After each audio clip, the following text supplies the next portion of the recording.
Many thanks to you, Ian Mupambi, and of course, what a wonderful thing getting to interview even the entrepreneurs, people who are doing business, to get to see how sanctions have actually affected their businesses.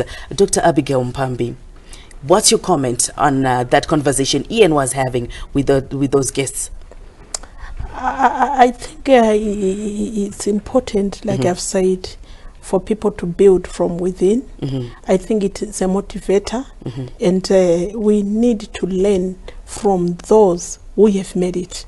We need also to have a moment of celebrating our own. It is important as we seek to build one brick upon the other. I think we have seen what the manufacturing industry is doing. There are so many sectors we have kept Zimbabwe going, but we need now the right attitude to embrace those who are making it.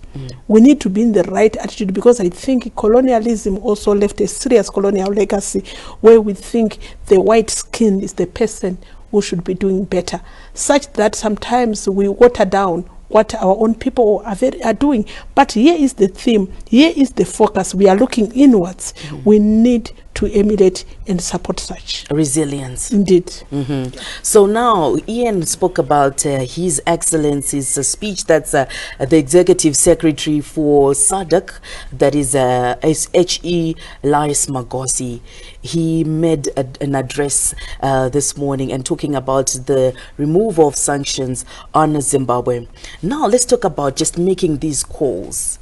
Are we not just talking and calling without action? Where are we? What must SADC do to support and make sure that we thrive without just saying remove sanctions but not doing anything about it? Well, I think it is in order, and it's appreciated that SADC have taken a position, and in particular His Excellency Mahose, to issue such a statement. But beyond the statement, a real integration, real solidarity should be about action. It is good to have solidarity. It is welcome. But I think going forward, we have seen what SADC also is looking at in terms of creating some special economic zones. We need a borderless SADC in terms of trade. We need, of course, in terms of cooperation. We may also need to do like what other regions are doing in terms of our passports. And yes, we are having these physical borders drawn on the table of the Berlin Conference. We have them, we can't avoid such, but there is something we can do to deal with the borderless way of doing business between and among our people, so that solidarity can also be felt more on the ground. In terms of the Zimbabwean economy, we are at the center, we are a corridor for business across from Beira, talk of course Zambia, we connect the DRC. Indeed, if we are tied by these sanctions, this will affect the region. So we look forward to see SADC member states, of course, committing to some action-oriented measures to rescue or help Zimbabwe in a way. So solidarity is in order, but we may need to see more of action coming from the SADC member states, and in particular the region of SADC itself. Absolutely. And what you've just said speaks into the statement that SADC leaders have consistently argued that the sanctions are unjust, illegal, and detrimental not only to Zimbabwe's socio-economic development, but also to regional economic integration and cooperation. So from removing these, from making it a borderless society, this will enhance a trade between SADC countries. Indeed. Among SADC countries, yes, indeed. We are also not going to forget that there is an animal code sovereignty. We still have the US, of course, interacting even with Zimbabwe today. They interact with South Africa. They interact with any other member at bilateral level. But what we are simply lobbying for is to have some realistic way of assisting Zimbabwe without necessarily looking at what will the US say. This this issue of Africans wanting to report to a master by the corner called the US will always make them tied a bit to be flexible, to assist us, to assist our own, of course, brothers and sisters. You would appreciate that. Let's talk of South Africa. Before South Africa became what it is, there was apartheid South Africa, and they got a shield from Zimbabwe. And today we see them, some of these people lack a history to see why did we delay our own land reform. We were paving way for them also to go for their independence 1994. So there is a lot of sacrifice that, of course, the frontline states had to do for each other. And when they also, it's their time to pay back Zimbabwe, breadbasket of Southern Africa. What does that mean? We have been feeding Africa. So right now they must, of course, pay back and realize that we have been at the anger, even in the foundations and founding, we're the founding fathers of SADC, and they are enjoying the solidarity, they are enjoying the cooperation, the trade that is happening, people-to-people relationship. So this is the legacy that we have as Zimbabwe in this region, and I think as they usher in this solidarity, it's a moment for their payback, and we are calling so in action. Let us feel them. Let us be bonded together as a one people, one Africa, under one Ubuntu ideology that, of course, we borrowed from our forefathers, the Kwame Nkrumahs. You see, this is where we are. Yeah. Now let's take a look at the United States Congress. Last month, they moved a motion to review the sanctions regime on Zimbabwe. Let's take a look at that. It's the first serious sign of policy change since 2001. Well, it's welcome. It's welcome.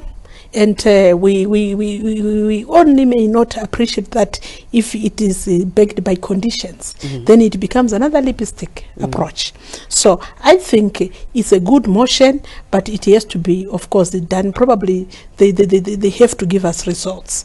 For me, I feel that on the other hand, it's because of our successful engagement and re-engagement effort, of course, led by His Excellency the President of the Republic, President Idi Mnangagwa, and I think it's yielding results. Our, of course, readiness approach to fit into the multipolar world order that is happening, where we are, of course, declaring a friend to all, an enemy to none.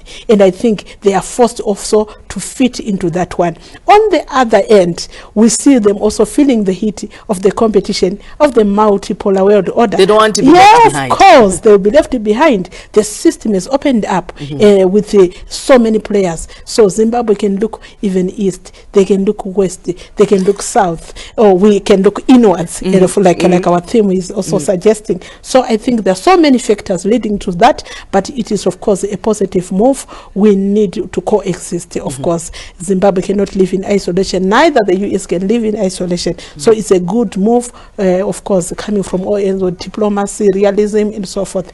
We have found ourselves with such a, of course, emotion within their politics, and we welcome such. Now, looking at media itself, the way it allows people to come up with the various perceptions regarding sanctions, have we done enough in Zimbabwe in terms of putting out the message there that we are trying to achieve this, but because of sanctions we fail, or we are struggling, or there is hope for tomorrow?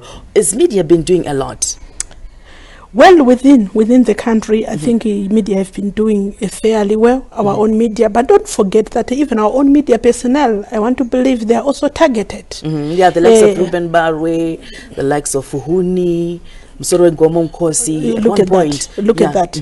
So this is you wonder how the US would definitely lecture people about freedom of expression, about human rights, and so forth. Freedom. We are actually shooting down the people who are speaking out for their own country, for that matter, and you put them under sanctions. So that must tell you the color of the US when it comes to what they probably their targets. So, but I would say that it has been deliberate. They have always wanted to control the narratives internationally through such, of course, a soft war, which they've been, of course, pushing as their narrative. But here we are. I think We have done fairly well. We are reporting about it. This is why SADC have heard about it. This is why we are they are now in solidarity with Zimbabwe at the moment. All right, so we are also coming to live on Facebook, ZBC News Online. Now we take you back to Heritage Village. Dreams are now our late